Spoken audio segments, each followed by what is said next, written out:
Hey going RPG fans, it's been a while. Thought I'd just drop in and give you my thoughts on the recent Japanese Nintendo Direct that happened on the 31st of May 2015. Now, this is just a Direct that they were going to talk about their summer releases for the 3DS and the Wii U. And a couple of games that I already knew about in development, but they also elaborated on games they've hinted at, and of course a big surprise for Monster Hunter fans. And I think I'll start with the last announcement, which was Monster Hunter Cross. If you're a big Monster Hunter fan, apparently there's going to be another Monster Hunter game, or at least a more in-depth version of Monster Hunter 4 called Monster Hunter Cross, and of course it looks beautiful. I'm a quasi Monster Hunter fan. I have played I played the first game. I've played a bit of the Freedom games on PSP. I played a bit of Monster Hunter Tri, and my most played game in the series is Monster Hunter 3 Ultimate for the Wii U. I haven't delved into 4 yet, but I'm really liking how the series has progressed, at least visually, and this game looks amazing on the 3DS, so if you're a Monster Hunter fan, definitely look forward to that. Another game that I'm really looking forward to, that not necessarily an RPG, but it's been on my radar for a while now. It was a game called Project Treasure, otherwise known as Treasure Trackers, and they've kind of teased this, but they have shown first footage of the game. And what Treasure Trackers is, I wouldn't say it's in the same vibe as Monster Hunter, but it's in that vibe where you have a team of hunters that have to go and basically loot treasure, and they have to go through tombs, and they have to fight any sort of, any mysterious forces that's trying to protect the treasure. Like, for instance, in this trailer, there's a group of 4 that you control, I think 3 other players, or I don't know if you control the whole squad together, but they were going through this like pyramid, like this ancient temple, and of course there was sort of like zombies and mummified creatures down there, and they had to get rid of them, and then you see them find the treasure, and they actually have to literally scoop up the treasure and put it into a sack. So that's kind of where I got the Monster Hunter vibe from that, but it actually looks really cool. So not quite an RPG, but a game that I would definitely like to get for the Wii U. This is a game that I think most people who bought a Wii U would like to see. A new IP, a new type of game that can only be experienced on a Wii U. So looking forward to seeing, and that's a game that's made by Namco Bandai, which has really come into its own this generation. It's one of the big developers who've been making really big titles across the board, so I wish them luck.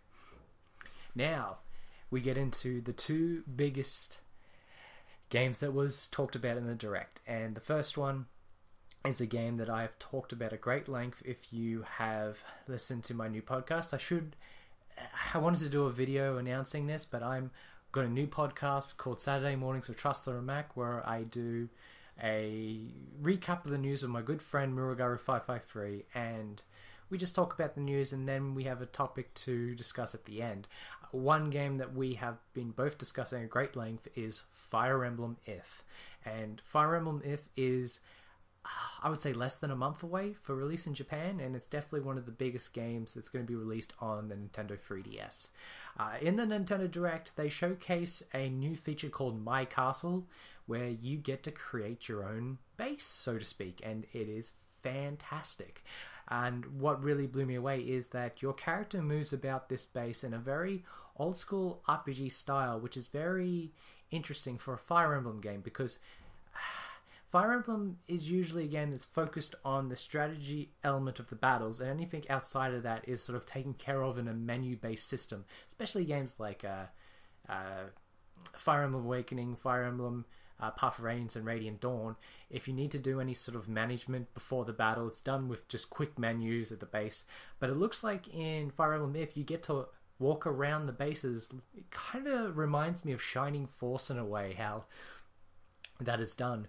But apparently not only do you make your bases, you can also fight in them. I think you can fight over the internet against other players, and the whole goal is not just to defeat the opponent's characters, but you also have to take down their buildings, kind of like how You have to stop like the marauders from ransacking them in other Fire Emblem games where you're supposed to ransack their base. I don't know how that's going to work, but I reckon it's a really cool feature, and I reckon it'll be very competitive. So, really cool. Now, this is not a surprise to me. I was kind of anticipating it. We're entering the Amiibo age where most big Nintendo games have Amiibo connectivity, and in this Direct, Nintendo confirmed that indeed Fire Emblem Myth will have Amiibo connectivity with all the Fire Emblem Amiibos. If you have an Ike, Marth, Lucina, or Robin Amiibo, if you basically touch the Amiibo onto...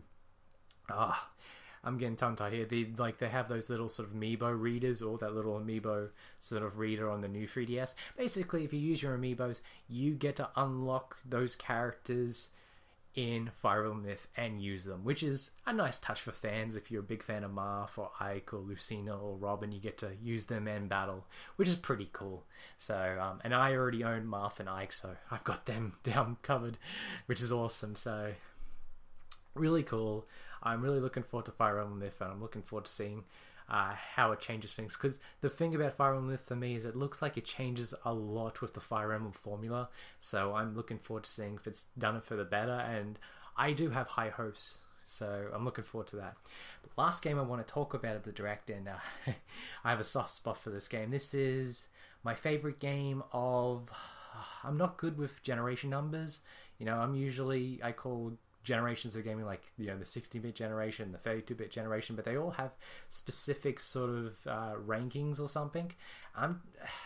My favorite game of the PS2, Xbox, GameCube era was Dragon Quest VIII Journey of the Cursed King, and recently it was announced that it's going to get a 3DS port, and at the Nintendo Direct we saw the trailer for the game in motion, and I was so amazed how much it looks like the PS2 version. It runs very smoothly.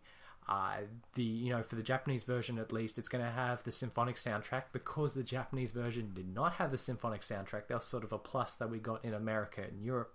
And it's also going to have the voice acting, which of course was a feature that was exclusive to the European and American version of the game back when it was on PS2. So they're going to get that, and they've got their own newly Japanese dubbed voiceover, so that's really cool.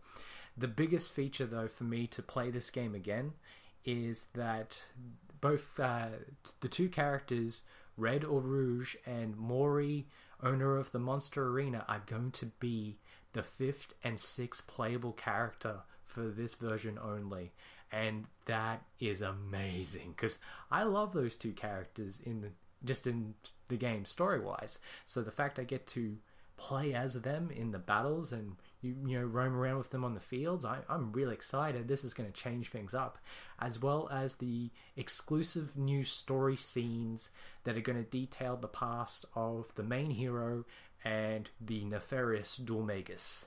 So this is shaping up to be a fantastic port. Oh, no, I wouldn't say a port. It was, what would you call it?